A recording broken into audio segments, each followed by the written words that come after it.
You're ready to get started. Okay, so hi everybody. I'm Debbie Ezra. I started Kosher Whole Food Plant-Based Group, Facebook group. And tonight we are going to be discussing planning a whole food plant-based Pesach. I'm so happy to have with us Gila Guzman, also known as Chef Gila Approved on Instagram. And she is a nutritional coach who specializes in plant-based. And we also have with us Dan Shuman, also known on Instagram as Daniel's Manual. And he is opening a vegan plant-based restaurant called Plant Daddy's Kitchen in Oceanside, New York. So we're really looking forward to that. And I want to say a huge thank you. Her face isn't on here, but to Ariana, who's our other admin, who spent hours with me helping to set this up. So thanks, Ariana. And I just want to thank everybody for being here. We have such an amazing group. Everybody is so supportive in our whole food plant-based group. We have people who are really on here for various reasons. I think ultimately it's just we all want to have good health and eat healthy. And I just try to tell everybody it's a journey. You know, some people do it perfectly, some don't. It doesn't matter. Just eat as many plants and veggies, you know, plants, veggies, fruit as you can. So we'll get started, Gila and Dan, with talking about Pesach planning. Pesach recipes, anything, all things related to Pesach. Awesome. Dan, you want to start by introducing yourself to everyone? Tell us a little bit about yourself, and I'd love to hear. Yes, thank you, Gila, and thank you, Debbie, and thank you, Ariana, for setting this up and for all your work on this. My name is Dan Shuman. I'm a plant-based chef and owner, operator of a new plant-based kitchen opening up shortly soon. Don't have a date yet, but hopefully soon in Oceanside, Long Island, called Plant Daddy's Kitchen. I have been on my own plant-based journey myself for the past 5 years. I originally I actually started around this time of year. It was around Pesach, Passover time. And I feel this is really an excellent opportunity for anybody. We're all stepping out of our comfort zone anyway. We're all doing without, to some extent, with some things that we normally are used to having on a daily basis, especially for those who eat plant-based. This can be a challenging week, but it's also a week of tremendous opportunity for all of us to just take a step back, examine what we're doing, and maybe try something new that you haven't in the past, because this is a great time to try to find new things to make the holiday more enjoyable and hopefully easier. And hopefully our conversation here tonight will help with that as well. Yeah, so Gila, do you want to introduce yourself first, or should I go through some menu ideas off the bat? I'll introduce myself and then I'll pass it back to you, some menu ideas, and then I'll share some menu ideas, and then we'll take questions and see what people want to ask us. Thank you for that. That's awesome. I am super excited for Dan's restaurant. I cannot wait. I live in New Jersey, but I will be coming to New York, and I do not go to the 5 towns often. But Gila, we're renting a bus. I already discussed it with some of the people in my neighborhood who are plant-based. I'm so excited. I think we're just like renting a van. I know, my kids are excited. I'm excited. My whole family, my husband's excited. We are going to be there, please God. So we're all excited about it. And when the time is right, I can't wait to share it with everyone, so all my followers know when and where and what. And yeah, it's going to be awesome. So we support you, and I'm proud to know you. And Dan is a great guy, guys. Follow him if you don't already.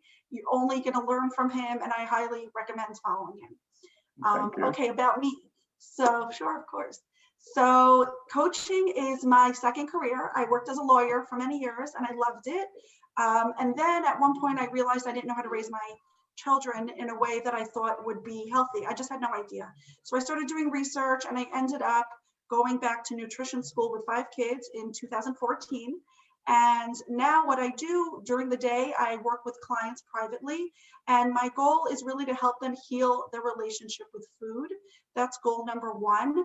I really believe strongly that a person is allowed to want to lose weight and can lose weight. However, the focus when working with me is to lose weight by working on your mindset and by coming at it from a place of abundance and not deprivation.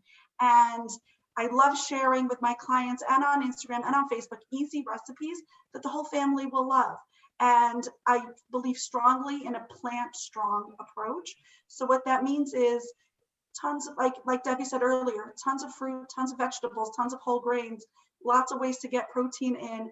However, I want to emphasize, as Dan and I start to share ideas for Pesach specifically, that this, Dan and I, Debbie, this whole world of ours here in the plant-based world, I think it's important to start off by sharing the mindset is not one of perfection. It's not. We don't believe in trying to be perfect. We don't believe that the goal is perfection. The goal is to just feel good and to make sure that you're feeling good by fueling yourself in a way that feels right. And that is going to be different for everybody. And that's okay. That's how it should be. No judgment from any of us. Definitely don't judge yourself.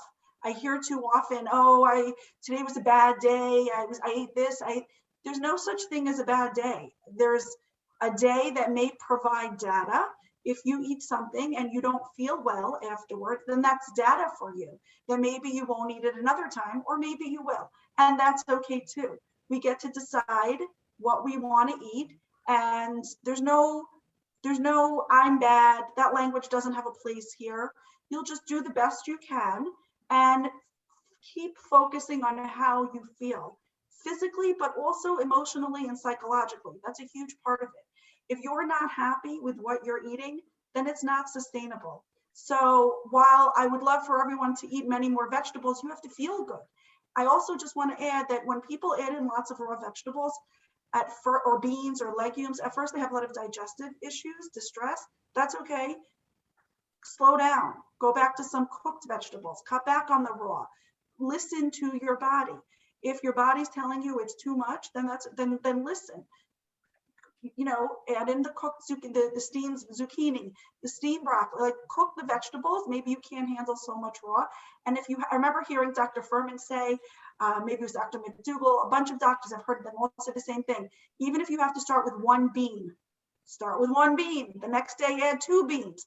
If you eat a cup of beans and you have a stomach ache, that means it's too much for you.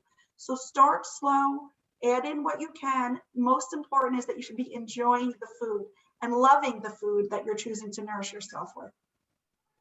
Gila, can I just That's interject 1 second? Well, sure, please. We get this a lot on the group where people are saying it's hard to digest, it's a lot. People, you know, let's just get straight to it. People get gassy and things like that. I think that, and I'm going to ask you guys the question because you've been doing this for years and I have too. I happen to feel that the more time goes on, it's just not an issue anymore. Some people in some groups, they can say it takes 6 months. I just think it's obviously different for everybody, but I think the consensus is that the longer we do this, the more our body gets used to it. I took a course once with Dr. Furman, and sometimes it's not just the food. I asked him about this and he said, chew until it becomes like a liquid. And he said a lot of times we're not chewing enough. And so that's also a root of this problem of digestive issues with plant-based. And it was like, you're telling me something so simple and I never paid attention to it. And it was huge. It was really huge in how I was able to digest plant-based foods. Now, Debbie, I'm going to interrupt for a second because we have someone here by the name of Heather who made a comment that it was recommended for her by her nutritionist to pressure cook her beans and lentils, and it seemed to help with that problem. Amazing. Thank you. That's awesome. That's awesome. Yeah, I remember my 9th grade biology teacher, Mrs. Jonas. telling us that we need to chew every single bite of food 20 to 30 times until it's liquefied, and it can really help with the digestion. The other thing I want to add is that people often eat very quickly and gulp their food. And as they're doing that, they're ingesting a lot of air. And that can turn into a lot of gas. So eat slowly, mindfully, chew well, and then that could help as well. Yeah, thank you for adding that. That was great, important.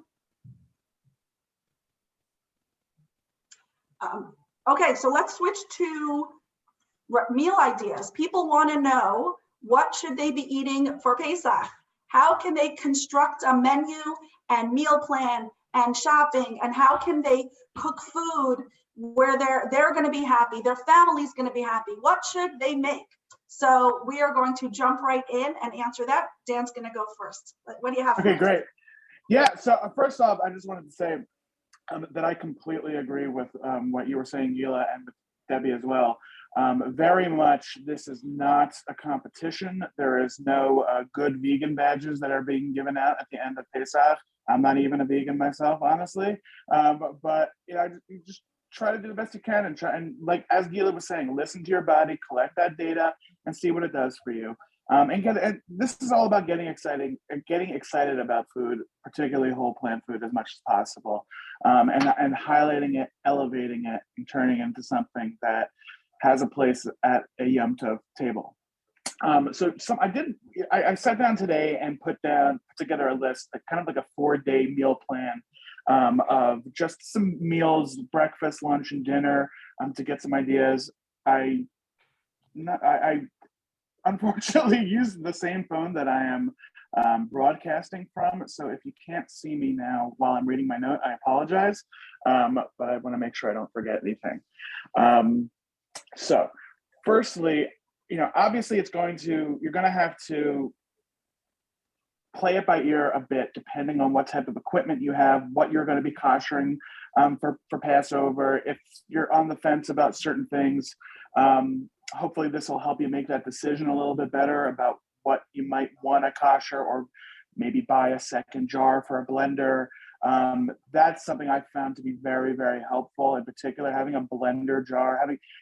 I'm very accustomed to using my nice high speed. I use a Blendtec blender.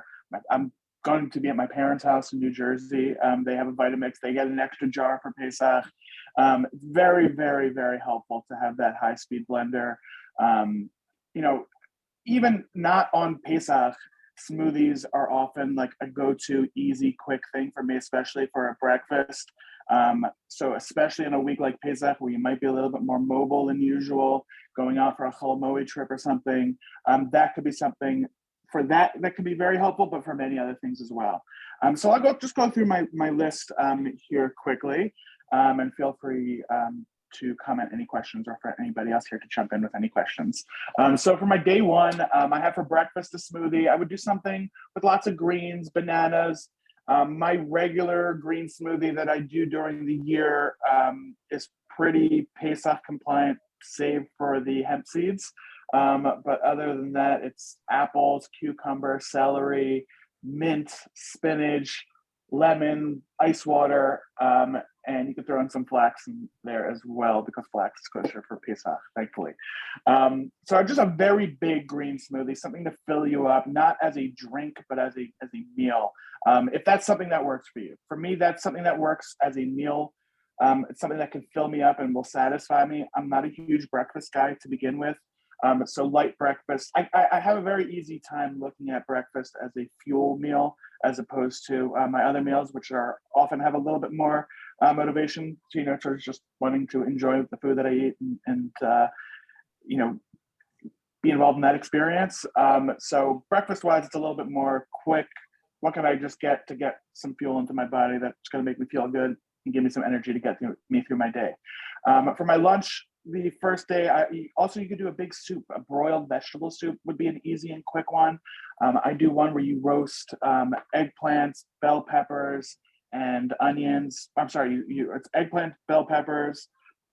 You saute some onions. You could have some veggie stock on the side as well that you blend everything together with after everything has been broiled. So I'm sorry, eggplants, tomatoes, and bell pepper, and saute an onion. put that all together with some vegetable stock and blend, and you have a thick and beautiful soup. You could throw in some basil in there as well, and it'll be really delicious. And I would just, with that, I would do a big salad as well. You know, a really big tossed salad, depending on what you have in the house. You could, if you have, depending on what type of vinegars you have for Pesach, it gets a little complicated too as far as vinegars go. The kosher for Pesach white vinegar isn't great, but it's serviceable. But fruit, I would generally probably put a lot of fruit in that salad as well, seeing that the soup is a little bit more savory. I like fruit in my salad too, and then I need less of a dressing if I'm kind of using that fruit to sweeten my salad, and then I have that in the whole plant form as well. And then for dinner, my first night dinner is a little bit more fancy than the rest of the week. I figured out a couple years ago when I think it was the beginning of the pandemic, actually, when we had to make Pesach for ourselves, and like a lot of people, and had to figure out some recipes that I've been relying on my parents with for a number of years. And that was when I figured out we could do gnocchi on Pesach, because I love gnocchi anyway. And essentially with cooked potato, you could put a little bit of matzah meal in there if you want to bind it together. And I do flax eggs, ground flax with water with a 3-to-1 ratio. And they come together really nicely. You can go many different directions with them, more of a pesto if you want. I do them a lot of times with a beet kind of barbecue-y sauce. They look really pretty. You could even grate some beet in with the potato to make the gnocchi nice and beautiful and pink. It looks really nice on a plate. You could throw some mushrooms in there as well. I'm never going to tell you to hold back from adding mushrooms to a dish. I love them. And then with that, I would just do a nice big plate of sauteed spinach with garlic. Lots of spinach. I would blanch the spinach really quick. And you know, it does take an extra pot, but it's pretty simple. You can boil it in boiling water for about a minute or two, throw it in ice water, and then it's ready to go. I squeeze the water out from it, and then you could saute it with some garlic, a little bit of veggie stock if you need for your pot, so it doesn't stick. And it comes together really nice. It's a great way to get a lot of greens into your system in an enjoyable way. I love spinach and garlic. I always did, even before I was whole food plant-based. So I think that's a lovely accompaniment to any meal. For my day 2 breakfast, I have a little bit of a alternate for something I have during the year. A big breakfast of mine, or sometimes a snack or lunch, is banana on Ezekiel bread with peanut butter. Sometimes some cacao nibs, some hemp seeds on top too. But for Pesach, I would do that on matzah, on shmora hand matzah, with banana, a little bit of, I'm sorry, we can't do peanut butter, but we can do almond butter instead. That all together is really, really lovely, very filling.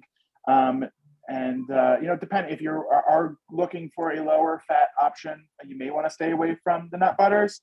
For my needs and from many, that's very helpful for a breakfast. Very fueling and filling meal to me as a breakfast for sure.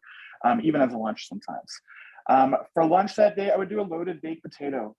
Baked potatoes is like kind of the vegetable of Pesach. When I first started eating plant-based, I feared potatoes a little bit. I think I had some programming in me that white potatoes were bad, and so I avoided them for a bit. Right? And then I had the opportunity. Of course, 100%. Yeah. And I met, I'm over it. I'm totally over it now. I was on Rip Esselstyn's podcast, the Plant Strong podcast, and I mentioned something. I don't really have too many white potatoes. He's like, why? Why wouldn't you have white potatoes? I was like, maybe I should look into that a little bit more. And I have white potatoes quite a bit now, and they're great. They're super filling. I don't need to tell any of us probably how versatile a potato can be. One of the ways I like to do it, this is also a year-long meal for me, is loaded baked potatoes. So I just bake a potato or you can microwave it to get it a little bit quicker. And there's all sorts of different fillings that you do. What I do a lot of times is shiitake mushrooms, heirloom cherry tomatoes, red onion. You can make a cashew cheese sauce if you do cashews on Pesach. So the way that I make that sauce, which also is I have a whole sauce section also we could talk about too, a little bit later on. But cashew cheese sauce is soak raw cashews, boil them with garlic, fresh garlic, and I would normally put a little bit of rice vinegar, but not for Pesach. You could put a little bit of that Pesach vinegar to get a little bit of that acidity, maybe a little lemon juice in the water too, to get a little bit of acid. So you're boiling the cashews, the garlic, and either butternut squash or sweet potato, or you can really go all sorts of different directions with root vegetables. Beets are really nice, make a really beautiful sauce too. You boil that all together for about 15 minutes, it gets nice and soft. Then you could blend that with almond milk. You could throw in cayenne pepper.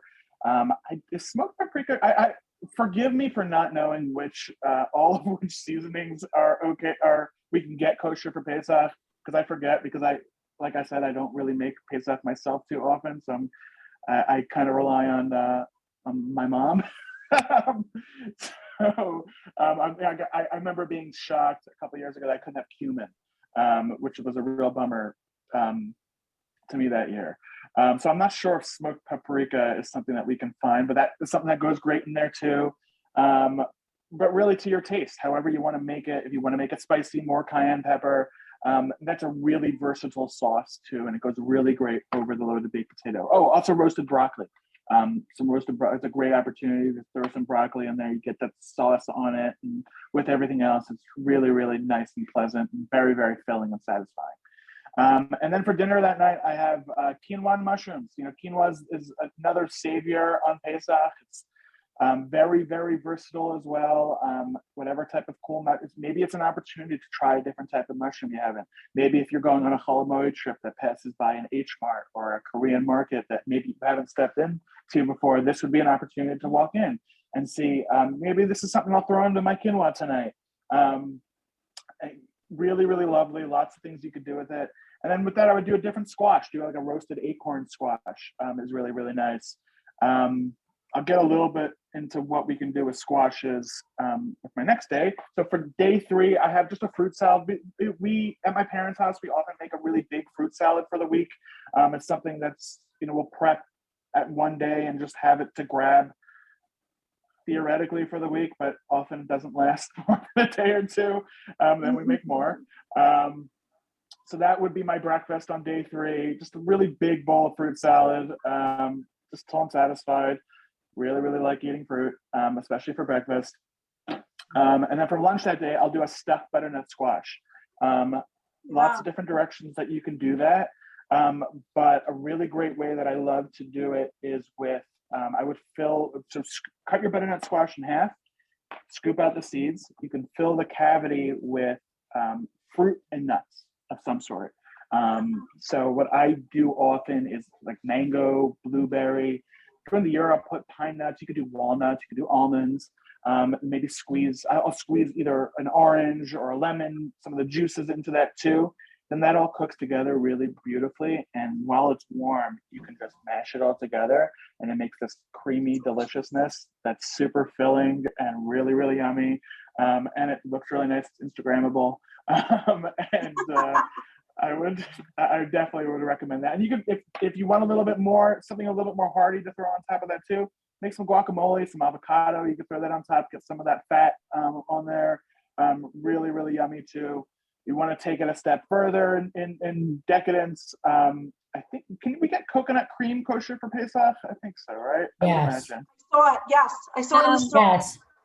Hi, Okay, so it's Ariana here. I just want to ask one question before we continue going down all what's possible during Pesach. I wanted to ask if there is any chance we can discuss some of the real personal or culinary challenges that we may face during Pesach. Not necessarily what is possible and all the amazing Instagrammable foods. Of course, I think everyone wants to see that and know what is possible. But like, for example, what if this person cannot eat potatoes and they are Ashkenazi and they don't want to have kitniot? What would you recommend as a main staple for them to get in the house? And if they cannot find kosher for Pesach vinegar, do you make it on your own or do you skip it? What would you recommend in those various things? And equipment, if you're going to be making your own gnocchi or things like that, other than just the Vitamix, what other important equipment staples are important to get while it's not the holiday? Yeah. Oh, well, first off, as far as equipment goes, it's also a good opportunity if you were like on the fence about buying something. Now's a good time to get it. So you have a kosher Pesach already. You don't have to worry about koshering it. I kosher my potato ricer. That's what I use for gnocchi. But you don't have to. You can just make mashed potatoes any way you would, and totally fine.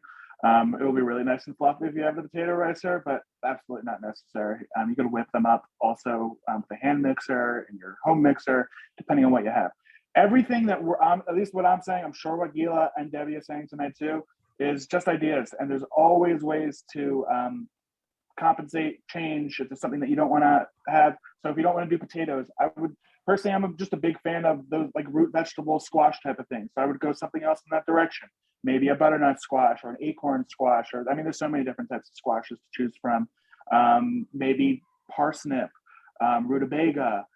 All of these things are really great, really, really filling, starchy vegetables that are really, really yummy. And you can put, they're kind of neutral on their own. So you're really getting texture and fiber and nourishment from them. And then you can pretty much make them taste however you want. And then as far as just struggling, oh, sorry, go ahead, Gila. I just want to add two quick things to that. Turnips cooked really resemble a potato. So someone that can't do potatoes might be able to do turnips. Another thing I wanted to add was kabocha squash. It's really, I love it. I love it so much. I love it blended into a soup. I love it steamed, simply steamed, and I also love it roasted.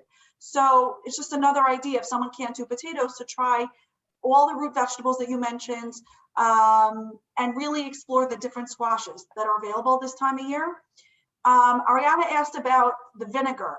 I'm not such a fan of Pesach vinegar. So what I do for the acid is I use fresh lemons and limes. Whatever I would normally use vinegars during the year, I replace it with lemons and limes. However, there are a few vinegars. I do buy balsamic vinegar for Pesach. I do buy that. To me, that tastes essentially the same as during the year. But the white vinegar, I'm not so into. But if I'm making a salad that would call for a vinegar, I would use a lemon or lime. I did get a question, can you find squashes this time of the year? Usually those are fall. So the answer is you're 100% right. From a seasonal perspective, it is a fall vegetable, but you can find them. I just bought kabocha squash on Friday. I have a butternut squash here, spaghetti squash. I was just going to say, we're forgetting about spaghetti squash. Yes. I have recipes on my feed for spaghetti squash kugels, both sweet and savory. So you can grate an apple, add some cinnamon, raisins if you like, or you could go savory. I like to saute onions and lots of salt and pepper. And it's like a salt and pepper noodle kugel, but with spaghetti squash. And it holds together really nicely without eggs. If you want to add eggs, go for it, but you don't need them. And it's a beautiful dish, whether it's the sweet one can be a dessert or a sweet kugel type meal. Somebody added, I love kabocha, never see them in the stores this time of year. I'll tell you where I found it. It was an Asian market. So if you don't see things in regular supermarkets, my recommendation is to look in ethnic markets. We have a bunch of them near me, and they always have magnificent produce, mushrooms, squashes, all kinds of unusual things that my ShopRite, let's say, isn't going to carry. So check out the ethnic markets, and I think you'll find a larger selection. I just wanted to add, since we were talking about squash, one year when we go to a Pesach hotel every year. So one year they had a beautiful plating with they had mashed potato, and two other types of squash or like a parsnip and a squash. And I think it was when we were home for COVID for Pesach, we tried to recreate it and it was beautiful. We made a few different types and potatoes and sweet potatoes, but again, if you can't have that, that's fine. And we just spiced it with like some fresh garlic or some fresh ginger, and some almond milk.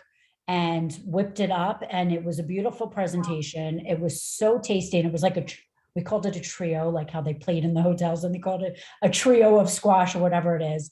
But it's really nice. And spaghetti squash with roasted cherry tomatoes on top is so good. When you caramelize them in the oven, that's really a good option too for Pesach. So I just wanted to add I do that. a butternut squash mash like throughout the year. That's really, really good. Very, very Pesach compliant. You could do it with carrots too.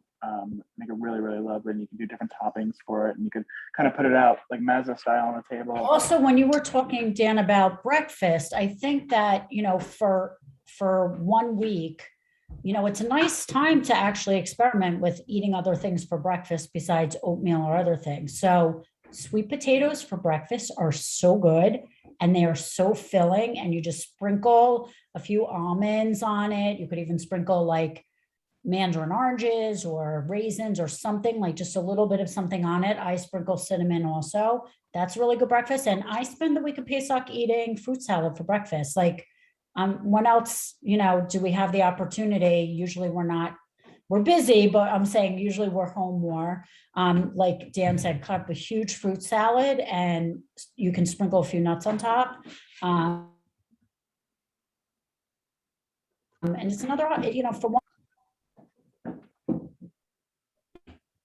Yeah, Ariana just asked in the chat if chia seeds are kosher for Pesach. I bought them. They are kosher for Pesach. And I love making chia pudding every year for my kids. They absolutely love it. And that's a fabulous breakfast idea also. Oh, that's great. Yeah. I don't think I realized that chia seed. Yes. It's been a few years since I made it home, so I don't remember. I bought them. I made Pesach at home. I bought them at Grand and Essex. Yes. I was also going to say, if somebody was interested in buying something for the kitchen for Pesach that's not so expensive, I would suggest 2 things: a hand blender for soups. I totally have one for Pesach because I think it's just a great thing to have blended soups. I also want to go out, even for work now. I got a big metal thermos, and I put the soups in it, and I just drink it all day. So sometimes instead of a smoothie, I'll put a blended soup, and drink it. And then the other thing that's actually not so expensive is an air fryer. I would totally get a Pesach air fryer, stick sweet potatoes in there, make sweet potato fries, make potato fries, even you can do parsnip fries, any of the squashes, and roasted vegetables are really good in the air fryer. I personally love, I get the Bodek Brussels sprouts, and I put them in the air fryer. They are so good in there. We just had air fryer week in I teach a nutrition class at my note, and literally we just finished air fryer week. We made onion rings. The girls love them. You can for sure make them for Pesach. We made potatoes like French fries. I think their favorite was the what was it? Kale, the kale chips. Oh my goodness. Oh, right. You can do kale chips too. They loved it. Best snack. They loved it. So for during the nutritional yeast isn't okay for Pesach, but all I did was a tiny quick spritz with oil spray. I didn't even need to massage it with any real oil. And then I put nutritional yeast on it, some garlic powder, salt. Massaged it in, air fried it. It was phenomenal. What type of flour do either of you use for Pesach, if using anything? Okay, so my first issue was I have a daughter who is allergic to nuts. Oh, okay. Anaphylactic, I can't have it in the house. Oh my goodness. If I could have it, I would use the blends. I would make an almond flour blend. I can't. My other issue is I have a different daughter who's 100% gluten-free. So a lot of the gluten-free flours are very gummy. But for Pesach, I'm sorry, I should have, and I don't even know the answer to this. If quinoa flour. I have an answer. Sorry. Okay, great. So there's 2 options. You can either use quinoa flour, which has a little bit of a nutty taste to it.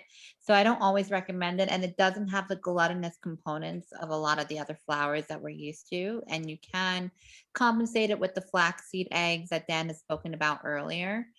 Or you can also take raw chia seeds before you cook them and grind them down into a flour.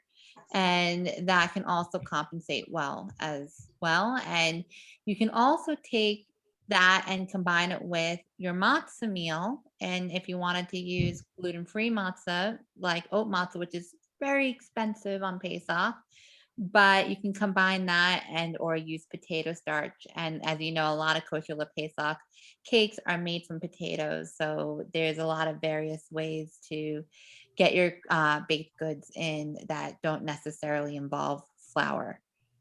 Yeah. You can also Thank you. blend your. Oh, sorry. No, I was just going to thank her for mentioning the quinoa flakes, because I bought them for the first time this year and I didn't know how they taste. I have blended quinoa, raw quinoa, into a flour. So that's what I've done in the past. But this year, if it comes already made in the flour, I was thrilled to find it and buy it. So that's what we do at home. It's a high protein powder also, the quinoa flour. That's pretty much at the same level as a commercial protein powder, I believe. Yes. And without any of the other stuff. The ground chia seeds also, I would recommend making your chia pudding with the ground chia seeds. It's lovely. I like it a lot better. A lot of people don't like the individual seed sliminess that you get from it. So the ground is much more appealing. Yes. Gelatinous. Ground is much more like a pudding than your classic chia pudding. Okay, someone's asking, where did I find the quinoa flakes? It was a kosher supermarket. I did not find it at ShopRite. I don't remember which one. Check your local, I don't know where you live, but check your local kosher supermarket. It was a Jewish brand. Yeah, I think some of these specialty Pesach things are going to be at the kosher markets. And if you don't find it there, I believe nuts.com carries a bunch of kosher Pesach flour related options. Okay, did you hear that? Ariana suggested nuts.com. Guys, the people on Instagram. It may be O-Nuts, but it's one of the two. Oh, it's O-Nuts. I think it's O-Nuts. O-Nuts. Could you just give me a thumbs up if you can hear the speakers? I'm just curious if you can hear Debbie and Ariana and Dan. Let me know on Instagram. Thank you. Okay, awesome. Okay, let's continue. I just wanted to interrupt Dan for a second to say that I am enjoying what you're sharing so much that I am taking notes. So thank you for all your information. I as much as I have tons of ideas to share, I am loving learning from you, Dan. So thank you. Oh, thank you. Great. I love learning from you too. I knew this was I was honestly really excited to do this just because just thinking about it, I'm like, I don't even know what I'm going to do yet. And I'm like, okay, this is how I'm going to figure this out. We're going to do this together. We're all in this together and just helping each other out. It's great. It's super helpful for me, for sure. The last thing I was saying was with the butternut squash, if you want to go a little bit more decadent with that avocado, you could throw in some coconut cream, maybe some mint in there, blend it up, make like an avocado crema. It's really, really nice, fancy. A little bit higher fat content, if that's something you're trying to avoid, but can brighten up that dish. And then for dinner that night, I would do some sort of mash, either mashed potatoes, mashed sweet potatoes, the mashed butternut squash I mentioned before, carrots. I love parsnips. Parsnips are so delicious. If you haven't experimented with parsnips, I highly recommend using this. Talking about fries before, like parsnip fries in an air fryer are really, really delicious. They've got like a little bit of sweetness. It's different, really, really yummy. And then I would do, again, I'm a huge mushroom fan, oyster mushroom steaks. Great opportunity to try something new and really, really visually appealing and mouth feel. It's the full package. Highly recommend it. You can do that at different levels. If you want to use a little bit of oil, you can to sear them. If you don't, it'll be great without it. Essentially, you take 2 pans and you smush the mushroom in the pan as you are searing it and flip. The bigger cluster of mushroom that you can get, the better it's going to be, the more it's going to look like a steak.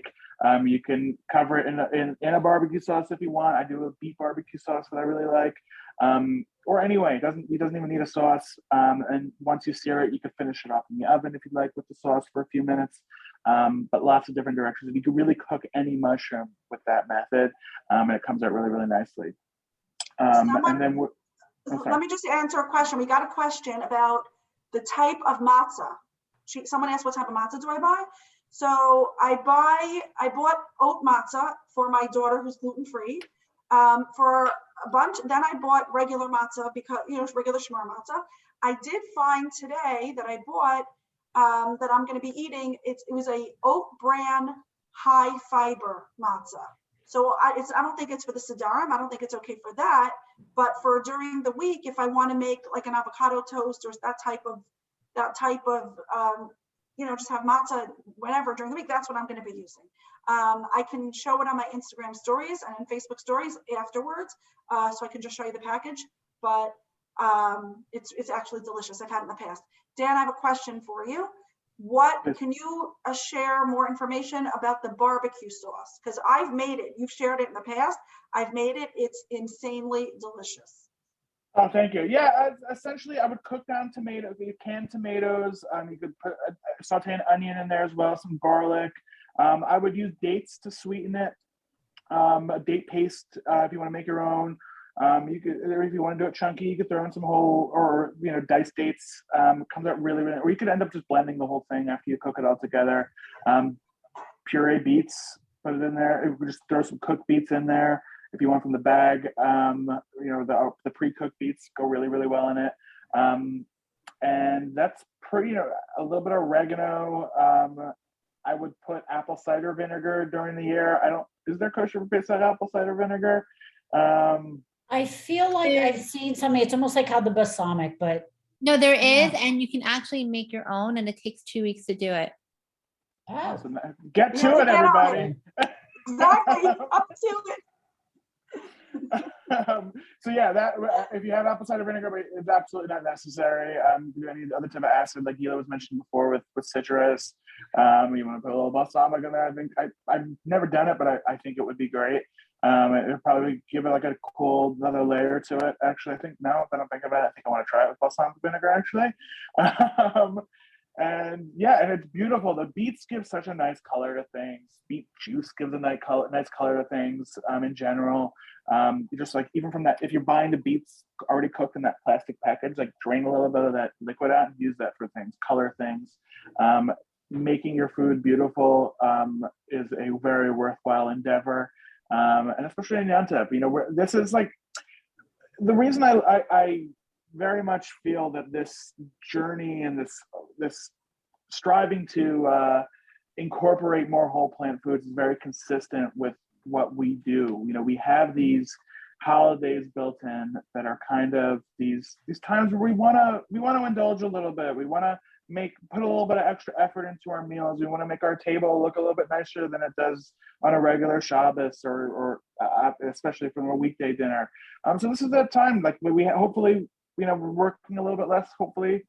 I mean, it's easy for me to say going to my parents for Pesach, but hopefully you have some extra time, and try to get your family involved, to get everyone excited in the kitchen, cooking, and try to do things that they will really like and meet them at their level.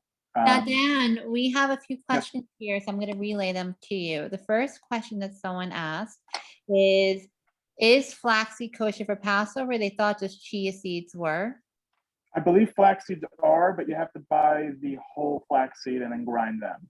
I don't believe there's a ground flaxseed kosher for Passover. And I know things change from year to year, but if that person searches on the Kosher Whole Food Plant-Based group, we had a discussion about this last year about the grinding and the whole, so they can just search Pesach or flax seeds or something like that.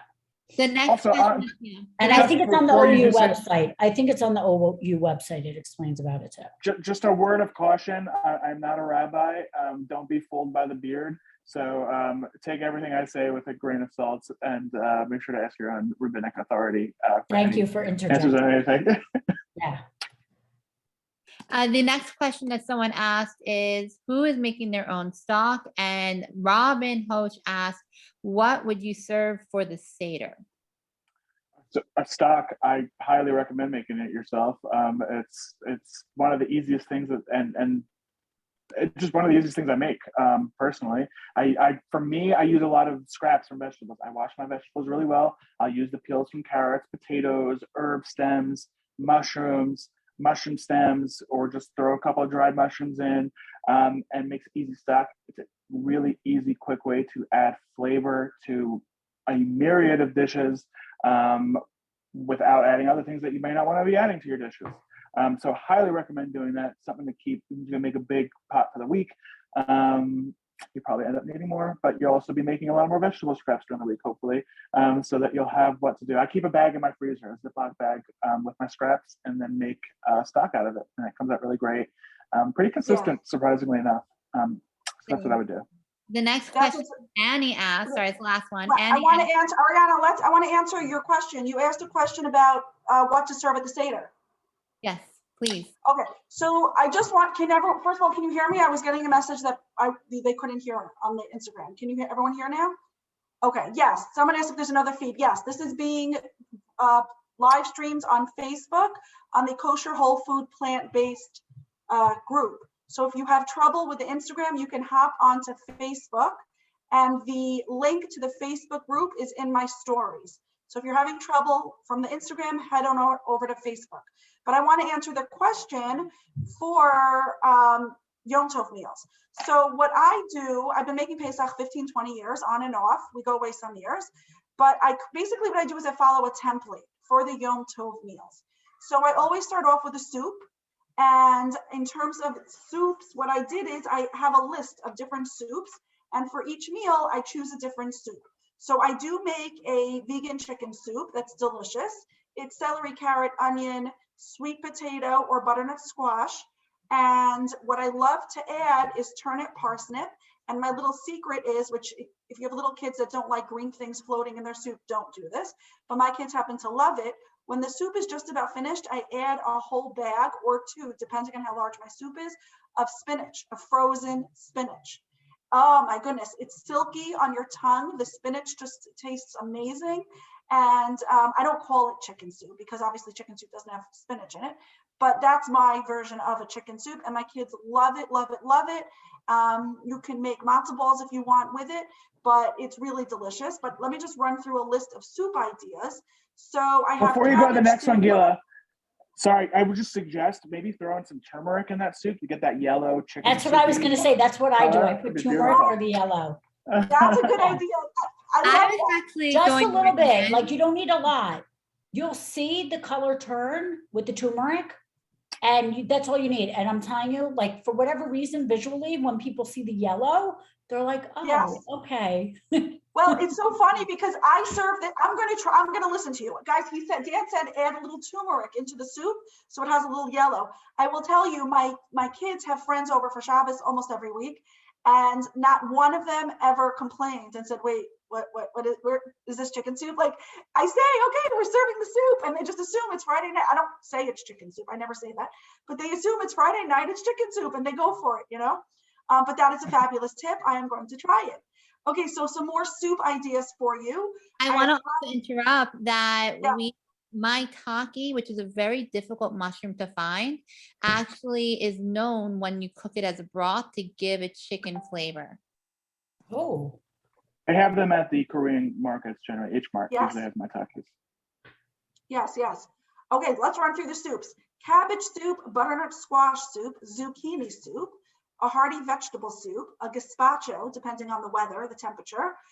Again, strawberry soup, depending on the temperature, the weather. This chicken soup that we just talked about. I like to do a zucchini spinach soup, a tomato soup, a potato leek soup, and then let's say a mushroom soup with thyme. Just one note on soups, it doesn't matter what the soup is. Let's say I'm making a cauliflower soup, which I didn't add, but I do make. Cauliflower soup, I'll add a few zucchinis in because then when you blend it, it's extra thick and creamy. yeah. So the zucchini is my secret weapon.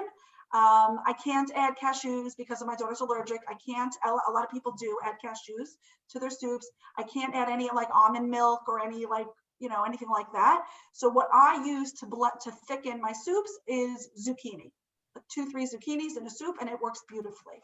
Okay, so back to the meal template. Sorry, Yeah. can I suggest one more soup? One of my Sure. favorites, carrot ginger. Ooh, that's a great one. I'm adding it to my list. I Carrot- love the guys- carrot ginger soup. I think it's on the Facebook group, the recipe. So easy. Yeah, if anyone has a soup that they love that I didn't mention, I please should do add it like, to the I chat. should do another soup post because Pesach is such a great week. Usually for Chagim, I make like 4 different types of soups, have like them going on each burner. And then I like, They you know, freeze beautifully. I Right, freeze guys? them. Yeah. Yes, I make the soups in the beginning, a day or two, in the beginning of when I first start cooking, because they freeze beautifully and then they're so easy to defrost and reheat. Okay, so back to the meal template. I start off with the soup, and then I always do a green salad, meaning some sort of greens, whether it's arugula or kale or spinach or lettuce, or greens. But I also like to do another type of salad, like a heartier vegetable, let's say a cabbage salad. I actually made a list of salads to share with you. Let's find it. Hold on. Okay, so some different salad ideas for you, right? So lettuce salad, we just discussed. If it's a basic green salad, I'll just do a lot of greens with a lot of herbs, okay? Then you can also do, let's say, like lettuce with mandarin oranges. I love that we can get, of course, there's fresh fruit, that's wonderful, but I do love that we can easily get canned fruit in its own juice without added sugar. So my kids absolutely love the little man's cans of mandarin oranges. We also love doing a strawberry mango salad. I love doing a greens, like lots of different greens, with a warm mushroom medley over it. So I'll saute 3 different types of mushrooms. Let's say a portobello, shiitake, white button. I'll saute them with a little thyme, maybe some shallots, and then I have my greens. You don't want to put the hot mushrooms on it, but when it's warm, and then you put it on the greens, it's absolutely delicious. Cabbage salad, like a health salad. So you could go either way, like a health salad with a white cabbage, or you could do like a purple cabbage salad with like the mandarin oranges. That's like old school, but still delicious. You know what I like to do is zoodles. If you don't have a spiralizer for Pesach, I recommend buying Oxo makes, and there's another brand I have from Bed Bath & Beyond. It looks like a peeler. It's like a small little tool, not expensive, maybe $10, $15. And you can make the zoodles with that. So I like to do raw zucchini and even raw cucumbers, but in the zoodle, like if you use a regular peeler and make lots of thin slices out of the cucumbers, it's a beautiful, different way to have a salad. So we have the zoodles, we have the cucumber salad, but not chopped in that pretty way. I also love raw beets in a salad, right? Who else loves raw beets? So delicious. So we love them cooked. I steam a big, huge bag every week of beets, and I keep them in the fridge, and my kids literally take out beets and they add it to their salads or they eat them plain. So beet salad is delicious. Eggplant salad, tomato salad, Moroccan carrot salad. Every single yontif, I like to do an Israeli theme for one of the meals. So I like to do, let's say, for example, eggplants cut in half, and you season it, and then you bake them upside down. So everyone gets an eggplant half if they want, and you can fill it with Israeli salad. And for that meal, I'll serve like an Israeli cabbage salad, a purple cabbage salad, and a white cabbage salad, and a madbucha, and a Moroccan carrot salad. Delicious, all those Israeli flavors. What else? Okay, so that's the salads. So back to the meal template. We start off with our soup. We have a green salad and then another hearty vegetable salad. Then we do the main, right? So the question that I'm answering is, what do we serve for the main? So I have a bunch of ideas, and Dan mentioned some of them. So I think that on Pesach, when we're not doing the legumes as our protein, I really rely on mushrooms, eggplant, and quinoa in all different variations. I find that mushrooms are really filling and delicious. I'll tell you a funny story. A few years ago on Pesach, I made whatever the main, I always make something for my kids, chicken or meat or whatever they ask for. Stuffed cabbage I make for them. But for myself, I made shredded mushrooms that I learned from Dan. It was like shredded beef, but out of mushrooms, right? Dan taught me how to do it. I did it. I made a large tray of it because I like to eat large volumes of delicious food. And it's a good thing I made a ton, because let me tell you, I had to put away whatever that chicken or meat dish that I made for my kids because they were eating my mushrooms, passing it around. My older son, who's in Israel, now couldn't get enough of it. The kids loved it. So if you choose to make any of these plant-based dishes, assume everyone's going to enjoy it too. They're really delicious. Okay, so what do I do? Like what you're saying, sorry, Gila, but if they're conversation pieces, like what Debbie was talking about before with her water, like I teach 8th graders, and when I bring something in, it's always a huge conversation piece. That's all anybody wants to talk about. I've gone to shul meetings with some of these dishes or just fruit and vegetables, and people want to talk about it and want to get involved. I'm sorry. Go ahead, Gila. No, that's okay. They're saying the sound isn't working here. I'm not sure why. I'm not Facebook? Sure. Yeah, no, on Instagram. I okay. think they're just talking about Instagram. I'm not sure. Okay, no sounds. I wonder why. All right, I'm gonna keep going. I don't know. Let me see. Okay, let's see. So just for a moment while you're fixing the text glitches, I will ask the next question from Annie, who said, if you can't have almond milk, what milks do you recommend or that you use? And then a bunch of people asked if we will be willing to relay some of these recipes that we're talking about, including the chia pudding. So I can just answer two of those things. We definitely have a chia pudding post on Kosher WFPB, so they can search chia pudding, but I can definitely post some things for that. I don't want to, say this is for sure.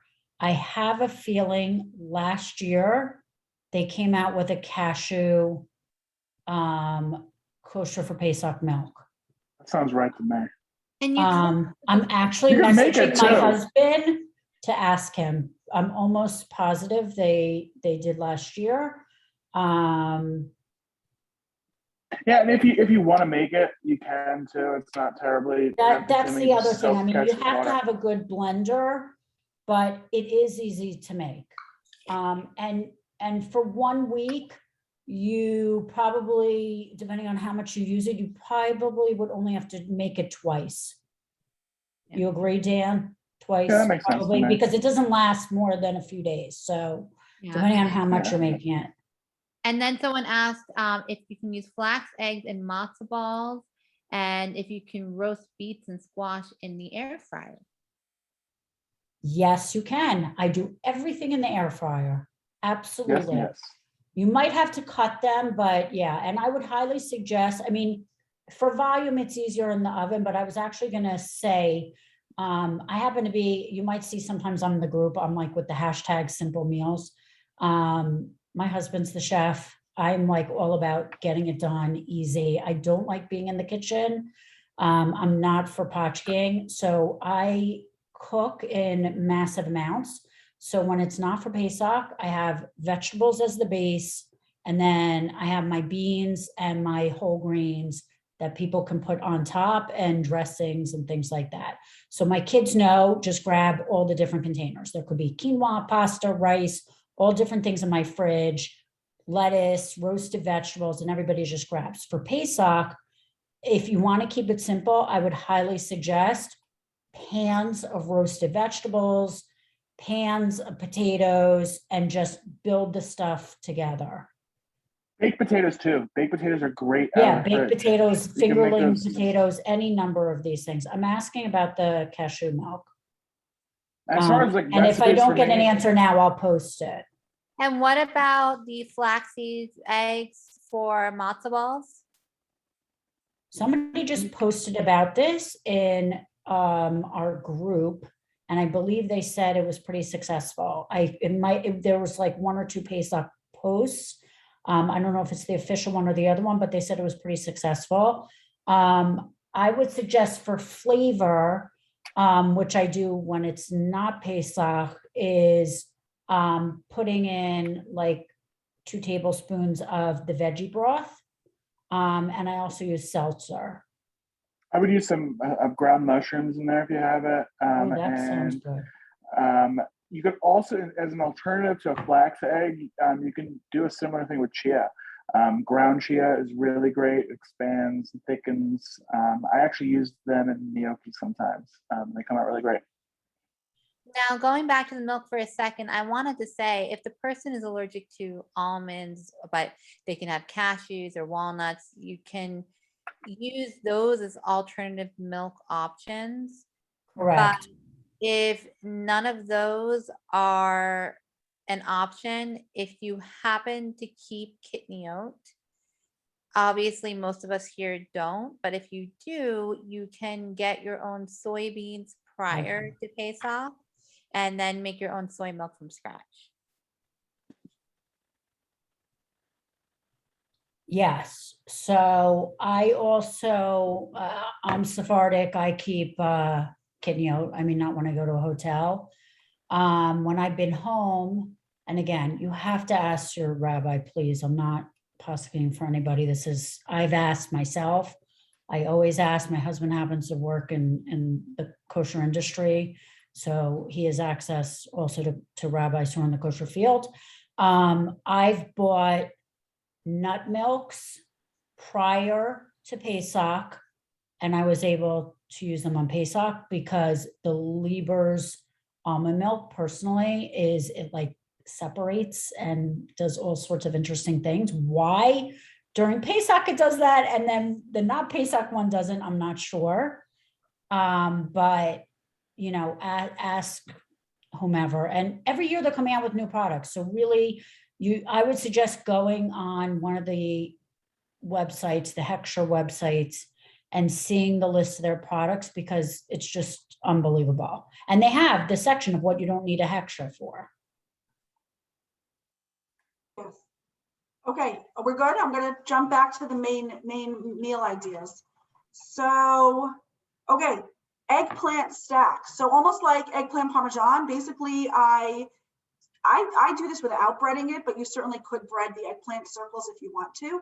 So I really just roast the circles and then I stack them 3-4 to a stack, depending on how thick. And then over the top, I just pour some delicious tomato sauce, like a marinara sauce that you make with crushed tomatoes and all kinds of herbs and spices. And then on top, I put a few fresh basil leaves and it's beautiful. It serves it's so pretty and it's very filling and tasty. Okay, quinoa, we discussed quinoa stuffed peppers. I have on my feed, on my Instagram and Facebook feed, a recipe for quinoa stuffed peppers. I can share it to the Kosher Whole Food Plant-Based group. Another good idea is zucchini lasagna. I do that without a cheese sauce, again, because I can't use nuts.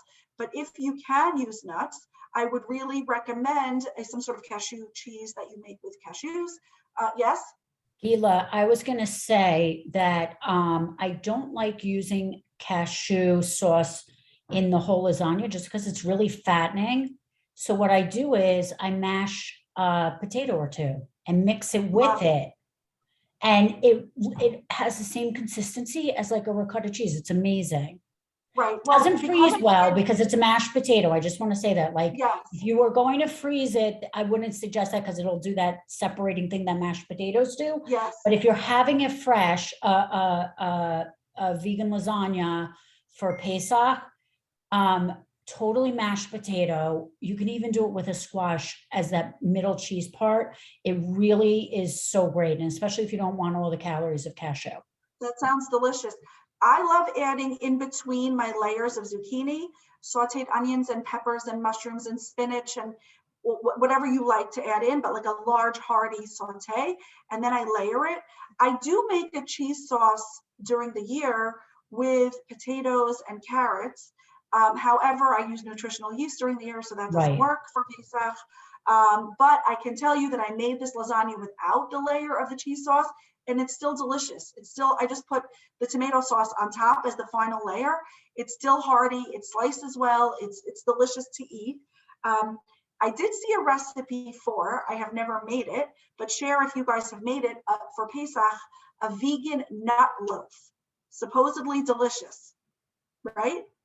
I have made mushroom quinoa meatballs that were really tasty. I didn't write it down. It was one of those things where I was just trying it out and it worked. Minimalist Baker has a really good recipe. I think they're called ginger soy meatballs, but you don't need to do the ginger soy. And that recipe is pretty Pesach compliant. I don't think you really would have to adjust much. They come out really nice texture. It's basically just quinoa And without shiitake nuts? mushrooms. Without nuts, yeah. You know, I Okay, actually I'm have it gonna right look for here. that. I just wanted to tell you when you were mentioning, Gila, about quinoa, so I'm gonna tell everybody Oh, it another has beans. Her- Pesach hotel catered food that we did at home, which is, and it's you could do it for Seder, it's gorgeous. If you buy a ramekin, or you can just for Pesach get the disposable ones, you mix quinoa, and you could probably use a flax egg to bind it, or even chia, and cut up some roasted peppers. You could do really anything. We've had it with mushrooms and onions. They've also done it where they put cranberries in it, which I'm not crazy about because those always have, it's really processed. They have a lot of sugar and oils and things added to cranberries. But you can really put anything mixed in with the quinoa. You put a little flaxseed or chia. And then what happens is, because it's being baked inside this little foil ramekin, you turn it over and it has like a nice muffin shape on the plate. Wow, that sounds pretty. Yeah, and it's super easy. I mean, it's quinoa, Yeah. flaxseed, flax egg, and whatever type of vegetables you want in it or seasoning. We went to a dinner about 2 weeks ago and I ordered the vegan option. It was so delicious. I cannot wait to recreate it for Yom Tov. It was a beautiful plate with a half of a small acorn squash stuffed with quinoa that was kind of like falling out of it in a pretty way. There was tons of broccolini on the plate, roasted broccolini, and then they had mini peppers and mini heirloom tomatoes, kind of like roasted. Amazing. The colors, I was full. It was tasty, seasoned well, herbs, fresh herbs. I really enjoyed it. So that's going to be one of my Yom Tov meals. What would you both suggest in terms of, I happen to think I know the answer to this, but maybe, what would you think in terms of if people the rest of the year fill up during the day with legumes, and obviously we're not doing that on Pesach, what would you suggest if people are saying it's not a lot of food, like what's going to fill me up? I don't have, let's say, the Ezekiel bread, or I don't have the beans, or, green beans, or some of these other things, lentils, lentil soups. What do you think would be some suggestions? So I'll just start by saying, do not be afraid of starch. Don't be afraid of potatoes. I've read article after article, blog post after blog post about how to create meals on Pesach by avoiding potatoes, like, I know. fearing the potato. So I'm not into that. I am not afraid of potatoes, and I suggest you don't be afraid of potatoes. And the beautiful thing about potatoes, other than that they're delicious, is that they're satiating, they're filling. What I like to do is go with regular white potatoes. Yeah, I said it right here. I'm not regular white potato. White potatoes aren't white bread. Thank you. Yes, my favorite is Hashem Yukon made Gold. that. Hashem made the Yes, potatoes. yes. I buy the little baby red potatoes, the larger Yukon Gold potatoes. I love cutting up orange sweet potatoes and using them as a topping for salads. But my favorite potato of all is either the Japanese Murasaki sweet potato that's white fleshed inside, or the Hana yams that I buy at Whole Foods. I was actually at my daughter's soccer game last night, rushing, coming, dinner was busy. So I brought with me, wrapped in a paper towel, a large Japanese sweet potato. And I was sitting there eating it, biting it, and everyone was asking me, what was I eating? I said, it's a potato. They said, no, it's not. I said, it's a Japanese sweet potato. They were all joking about it. But anyway, it was delicious. So to answer Debbie, don't be afraid of potatoes. You can really be full. Now, are you going to get sick of it? Not really. Not if you do. There's potato wedges, mashed potatoes, the little fingerling potatoes, all the different types. Yeah, exactly. Yeah. You don't have to wait for Hanukkah. Not only the plant, sorry, but sweet potatoes are actually technically a complete protein. They have all your essential amino acids in them. You could also mix them. I do just during the year, even like a hash together. You could do even throw some butter on squash and sweet potatoes, white potatoes, any other root vegetables. They go really, really well together, and they'll be really fun. Like just different ways to change it up. You could do potato every day in a different way and not get bored. Yeah, so don't be afraid of starch. That's the answer. So I just got the answer from my husband. He said there's no kosher for Pesach cashew milk. What Could about be wrong, but are hemp seeds kosher for Passover? And if so, can they make hemp seed milk from scratch? That would be nut free and kidney oat free. I believe it's Quinoas. I think,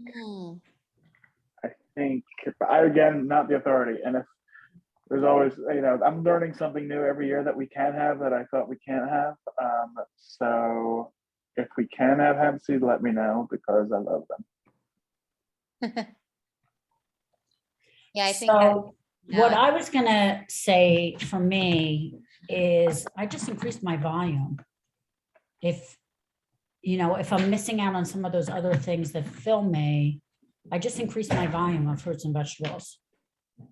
Yeah, I agree very much. Especially with that. I mean, Passover aside, that's something that's just been generally very helpful to me, especially when I was getting started. I love asparagus. So I would just make these giant Costco bags of asparagus with garlic and fill up on that. And I love it. It's really good. Brussels sprouts, another really great one. Get those big Costco bags. I know. I think people think I'm crazy when I ate a whole bag of Brussels sprouts. Yeah, they're so good. Like, why it's not? like, okay, but I'm not really eating other stuff. So, and I'm not going to gain weight on a whole bag of Brussels sprouts. Fiber is so filling. It's so important, especially with all the matzah, to eat the amount of broccoli and asparagus and Brussels sprouts that you're talking about. Highly, highly recommend. It's so important and so delicious. The spring vegetables, the new little asparagus, it's just tasty and yummy and full of fiber and awesome. Yeah. So I mean, from my point of view, I would say to people, if they're like, well, I'm going to be hungry eating like this, again, we strive to be, as good, I use that in quotes, as we can plant-based, but, people, I don't want people starving themselves or going crazy. Don't panic. Yeah. Don't panic. But I definitely think, there's nothing wrong with just eating another potato. People can eat 5 potatoes in a day, 10 potatoes a day. I know it sounds crazy, but you're not going to gain weight and you're totally going to be satisfied. And white potatoes are not white bread. Oh, you know what else I wanted to say when you all were talking is I do this in the air fryer. I slice potatoes or sweet potatoes lengthwise and make them into toast. And again, it sounds crazy. You could put a little almond butter on a sweet potato for Pesach, and cabbage. Also, cabbage steaks are super yummy, filling, nutrient dense. I also just wanted, because I think we might have to wrap this up soon, is I wanted to talk about desserts. And I wanted to talk about this amazing thing called Ceylon, which in my family we eat all year round. But our custom is for Haroset is crushed walnuts with Ceylon. And it is so good. Yes, it's, full of calories and things like that, but come on, it's Pesach. Let's have our little, if you drizzle that on a fruit salad, it is so good, or drizzle it on squash. It just elevates it to feeling a little bit more yuntiv-like. To have Ceylon drizzles or Ceylon with a little bit of walnuts, it's really good. I love that. I am all about getting the different Haroset ideas. Like that's been making me so excited this year. Yeah, when we sit and mix it at our table at the Pesach Hotel, it's like we end up handing it out to the Ashkenazi families. But it's really something good to drizzle on something for Pesach, especially if you just want it to feel more yontif-like. So Yeah. Yeah, All so right. So somebody last else thing I just too. wanted to finish. Go ahead, Dan. Go ahead. They're just sharing. Somebody shared on the WhatsApp chat this week a Sephardic haroset with boiled dates, dried apricots. They put some wine in there. yes, That sounds really good. there's a Facebook group, can't remember it offhand. It's a Sephardic food group, and they have tons of haroset on there. Like Persian, Syrians, they cook the fruit, or they even cook the dried fruit. It's amazing. I've actually made, I'll try to see if I can find Like the a recipe. simmus. I was going to say, we've made plant-based simmus. And again, it's more calorie dense, and, it's with dried fruits. But again, when you want to feel more like something more special during a Yom Tov, really any of these things can be made into, simmus is plant-based if you think about it, but it's got tons of sugar and oils or other things in it. It's very simple to eliminate those. It's just a matter of, changing our taste a little bit, but you can use, honey or maple syrup or Ceylon or any of those things. And it really does give a similar flavor. I got a question on Instagram I just want to share, so maybe you guys can help us answer it. It's coming from a viewer who is going to a hotel for Pesach. She is very worried. Yeah, she's very worried, and she is considering bringing her Instant Pot, her Pesach Instant Pot, and cooking for herself. So I'll start off by saying that when we went away, I always reached out beforehand to the people running the program, to the kitchen, and I asked questions, and I got some answers, and I made choices based on what was available, and it was great. It wasn't such an issue, but I'd love to hear from you guys what advice you would give. So I go to a hotel every year. My husband's the pastry chef, which is funny that I'm plant-based and he's a pastry chef. And none of the pastries are compliant with plant-based. So I really just go meal by meal. 100% what Gila said. I would reach out to somebody before. What I have found is I bring Ziploc bags. I'm like, I always laugh. I have like my hotel bag. I literally have a tote bag. And when I'm in the tea room, I'll grab tea bags. I always bring a water urn. So I have a water urn in my room. It's just a personal thing because I go to hotels every year that I don't want to have to get dressed to have a cup of coffee. So I have an almond milk in my fridge. I bring Ziploc bags, but they do have containers. I'll get tons of fruit. My kids and I snack on it when we go back to the room. I do bring some nuts and a little bit of that for the kids, and there are some dried fruits and similar things like that. But I bring tons of fresh fruit. They also tend to have cut up vegetables at different times, so I also stick those in my Ziploc. And then for the meals, you can always ask, but again, I would call before, and maybe when you get there, I always say right away, bring me a huge salad.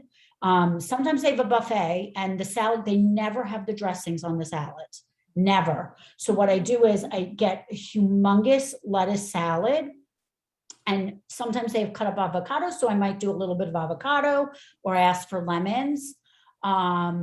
And I do that. And I fill up on that first. Usually they have some sort of vegetarian plate, which is always vegan because they're not mixing meat and cheese. So I'm not going to get something with cheese on the vegetarian plate. What I would say is it might be sauteed with oil, and there might be salt. I have asked for no salt. Oil, I tend to have a harder time with because the stuff is being mass produced, and you're basically getting the sides of what the other people would. So this is a compromise I make with myself during the week is I will eat those vegetables with the oil on it because I have to eat something, and I'm eating pretty well the rest of the day. I've got my salads, I've got my fruit, and I'm not eating that piece of lamb because that's just not me. So that's where I find. Now, if you have a health issue where you really can't have the oil or something like that, like I personally really can't have salt. So I talk to them before to see, because they will have to prepare some things before. Again, they mass produce and everything's salted either before or during. So you may want to talk to them about things like that. Yeah, order sides. You can always say, like, if they have some sort of mashed potato or some other side, you can just ask for the sides. Especially when you go to a hotel, they're very flexible because you have your waiters for the table, and we're very lucky that we're not doing all this cooking and they're totally catered to you. I hope that helped. The only thing I want to add, it was great. It was very helpful. I want to add, the last time I was at a hotel for Pesach, what I remember doing was breakfast when they had the egg stations. I went to them and I was able to get, and they have the oil that they pour from that huge jug, but they also have the oil spray. So he was able to make for me a huge spinach saute with onions and tomatoes and mushrooms. That's so smart. Want the egg in it. Yeah. So smart. So even starting the day at breakfast with a huge vegetable saute and they don't care. They were happy to do it for me. And they don't have to add salt. They don't have to season it. You can do that yourself, whatever you want to do to it. But I highly recommend, if you're looking for something breakfast, there's a lot of cheesecake out, which is delicious. I happen to love cheesecake. But if we're going for, I said it, with a good cup of coffee. Okay, so moving back to the vegetables. Yeah. We won't talk about my husband's cheesecake then. Yeah, we're with the cheesecake. I'm sure we could. So ask the egg saute people to please make you a large veggie saute, and it'll be a great way to start the day. I just also wanted to say, for dessert, I know at the hotels I've been at, they always have a fruit platter for dessert. You can always get a fruit platter. And they also, during Chol Hamoed, they have smoothie bars at some of these hotels. So what I've done is I just ask them, no milk, or they put almond milk in it, or just water. And because they're in to-go cups, if you have like a mini fridge in your room, you could get a few of these and then have them for Chag. Yes. At home for dessert, I make two things every year, no matter what. Huge thing of compote. So always fresh apples, and then whatever else I want. So it could be pears, it could be frozen strawberries, it could be peaches, fresh or usually frozen. You just buy a bunch of bags of frozen fruit and some fresh apples and let it stew. I use water, a little cinnamon, let it cook for hours, and then I keep them in these containers, and I just bring it out you could put prunes if you like. The other thing I do is I bought years ago 2 very large pitchers, and I make almost like a smoothie, a lot of fruit in it, water. I don't remember if I put spinach, because my normal breakfast smoothie has spinach or kale, but I don't think this did. It was more just fruit, and I blended it, and it did not get gross. It stayed delicious. Before I served it, I just put a knife in or something to stir it up, and then I bought pretty serving flutes, and it was almost like part of dessert. I would bring out the compote, I would bring out this, along with whatever cake or cookies that you're serving. It's just nice to have it. Cutting fresh fruit is good and important, but it's nice to have the cooked fruit and the fruit smoothie already ready to go, so you're not just busy in the kitchen the whole time.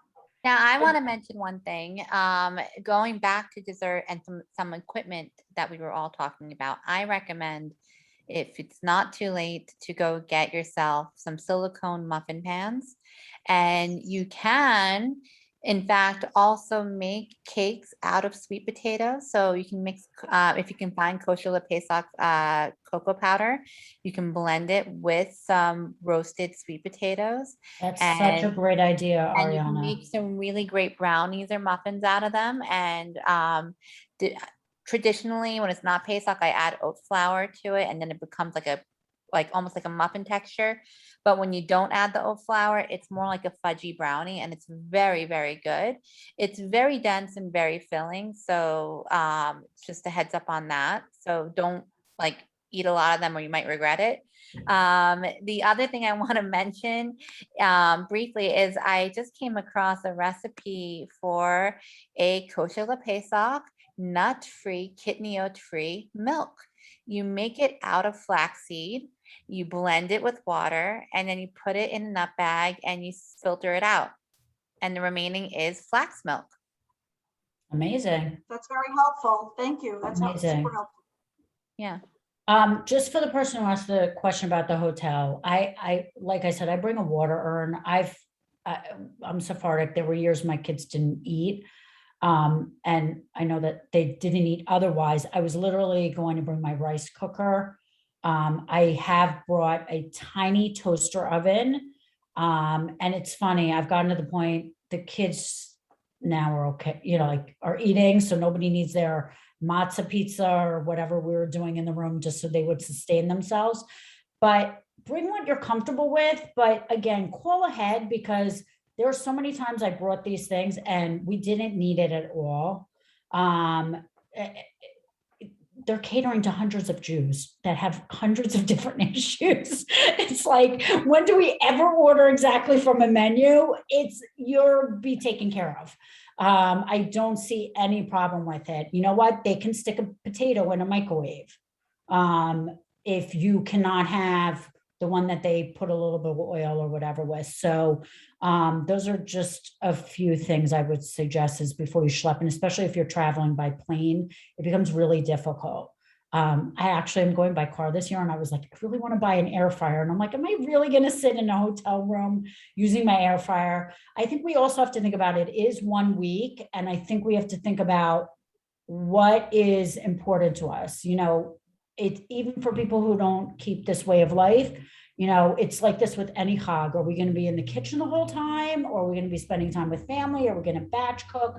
Whatever it is, and sort of take it from there. I think there were a tremendous amount of ideas, and I can't thank the two of you enough for the amount of ideas, and maybe we can get some of these recipes on all of our groups.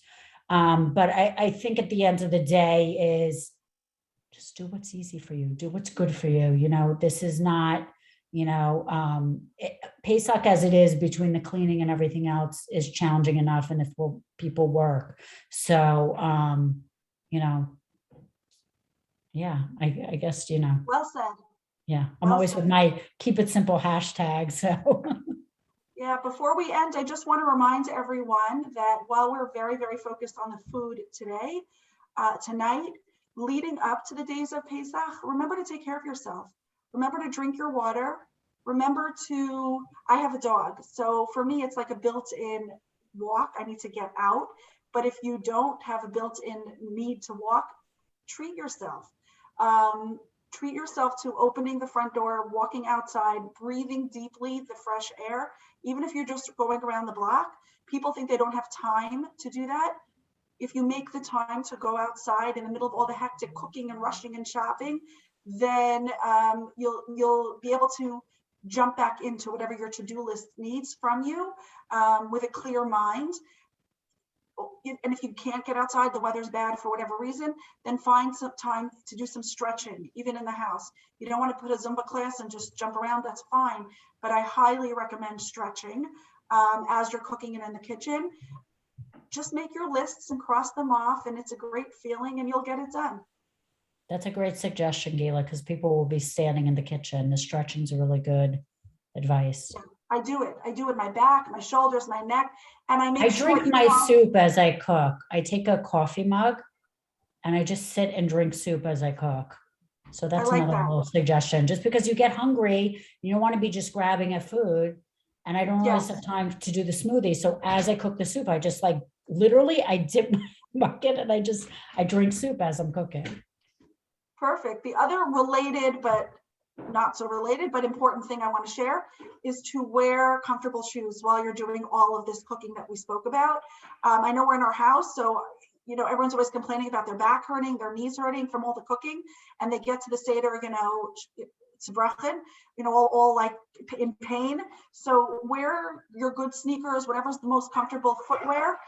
It'll go a long way to helping you want to do all of this cooking, with a smile on your face. Crocs are great for the kitchen, by the way. Like really good arch support. Awesome. You heard it here. Crocs, go with it. Just as far as recipes for me, I'm not always great with writing down my recipes. So if there's anything that was mentioned or any questions, feel free to reach out to me. I'm on my Instagram page and I'm happy to walk you through. Say your pretty much Instagram again, please. Daniel's Manual on Instagram. Okay, and it's posted in our kosher whole food plant-based group. And I just want to thank you both for taking the time tonight, and Ariana for answering the questions, and again for all the tech help.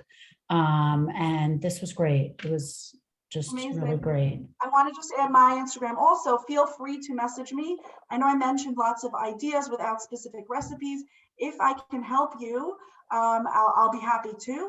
So it's Coach Gila approved on Facebook and on Instagram. Reach out, message me. I'm happy to share whatever I can with you. And thank you for having us. This was wonderful. Thank you, Awesome. Debbie. Thank you, Ariana. Good night, everyone. Thank you. Have a good night, Thank everyone. you. Good night.